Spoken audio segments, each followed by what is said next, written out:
Jaratamahava Kunjavihari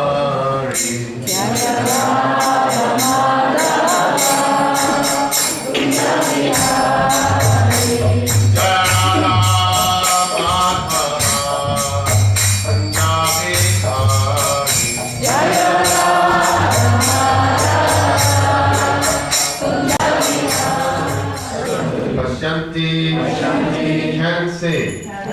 Achirena. Very soon. Tavakam.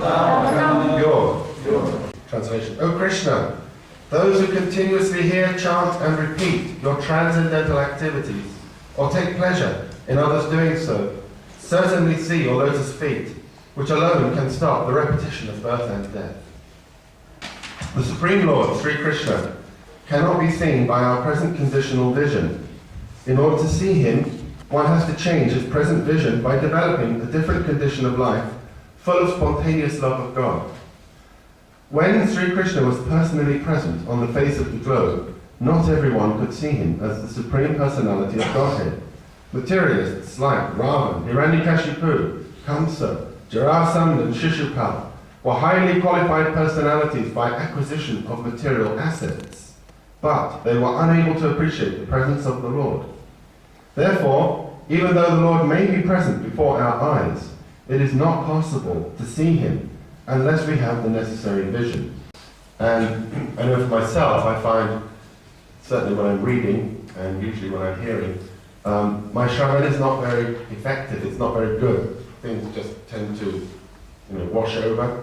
When you're reading, you're just going through the words, but not really assimilating.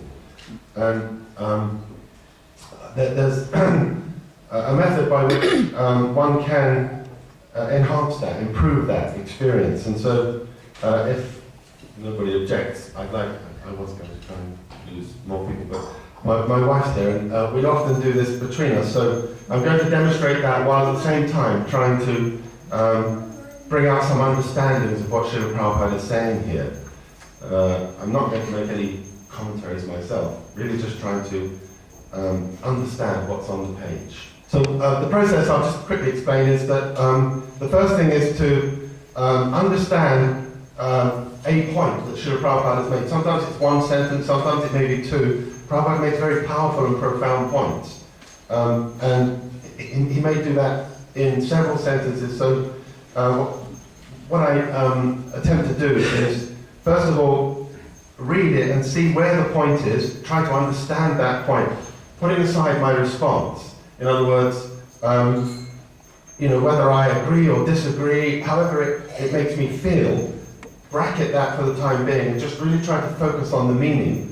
And that is made actually more easy when another person understands you. So you speak your understanding, the other person then reflects that.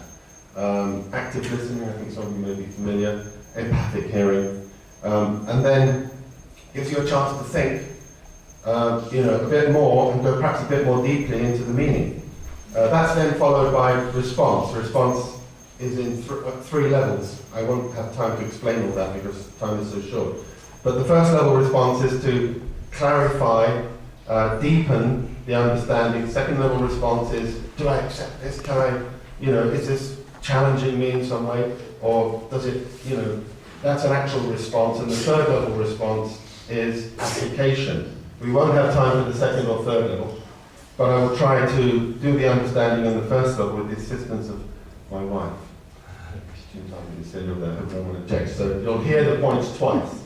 First from me, and then from my wife. So, as you can see on the piece of paper there, I've tried to divide the first paragraph into three, what I feel are three main points. Prabhupada makes main points and subsidiary points. But the main points I've tried to extract. Is it two or three? I can't remember. Three. Okay, so the first one, would someone like to read the purport from the Supreme Lord down to, where is it? I've got a piece of vision.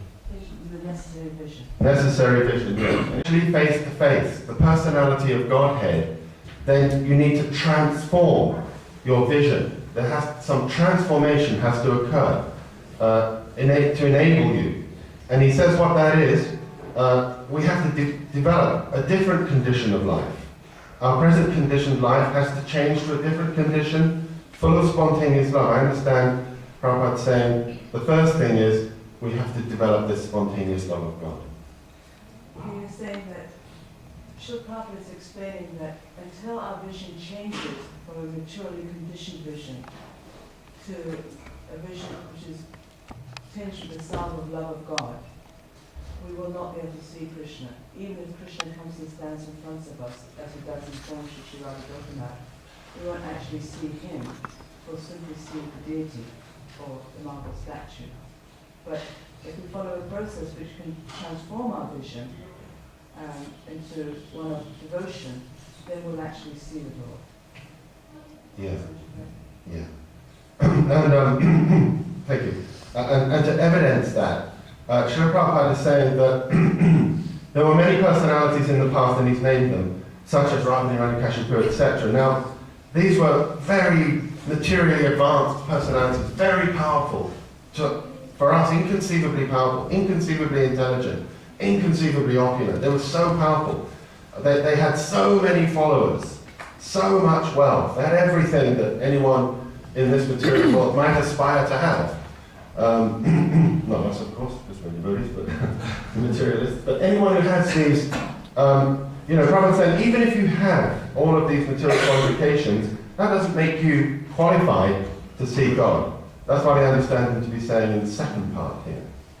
You see, Prabhupada is giving us some evidences in scriptures that he was naming some personalities who had all the embodiments of all the different material opulences, such as wealth, power, followers, learning, position. But he's saying that none of those qualifications were enabled them to see God, to see Krishna. That those are irrelevant to our abilities to see Krishna. Yeah, thank you. And of course, these personalities are specifically mentioned because Krishna was actually standing in front of them in one form or another, and they were able to appreciate his presence, understand him. So that I understand, that's the first point, down to that necessary vision. So would someone like to read the second part? This necessary qualification is developed by the process of devotional service only, beginning with hearing about the Lord from the right sources. The Bhagavad Gita is one of the popular literatures which are generally heard, chanted, repeated, etc. by the people in general. In spite of such hearing, etc., sometimes it is experienced that the performer of such devotional service does not see the Lord eye to eye. The reason is that the first item, Shravana, is very important. If hearing is from the right sources, it acts very quickly. Generally, people hear from unauthorized persons. Such unauthorized persons may be very learned by academic qualifications, but because they do not follow the principles of devotional service, hearing from them becomes a sheer waste of time. Sometimes the texts are interpreted fashionably to suit their own purposes. Therefore, first one should select a competent and bona fide speaker and then learn from him. Thank you. Okay, so now, having told us that, I understand this, that I should probably say, having explained that we can't see Krishna, so, having told us we need to make a transformation in our vision by developing spontaneous love of God, he's now explaining how we achieve that. And he's saying this, that it's developed by, I understand, he's saying devotional service, which begins, the primary aspect of devotional service is Shravanam, hearing, specifically from the right source. Having told us that unless we change our vision, we cannot see Krishna, he's now telling us how the vision can be changed. He's saying that we have to form devotional service, and of all the elements of devotional service, the most important, the primary one, is hearing. So if we hear from the right source, our vision will change. Yeah.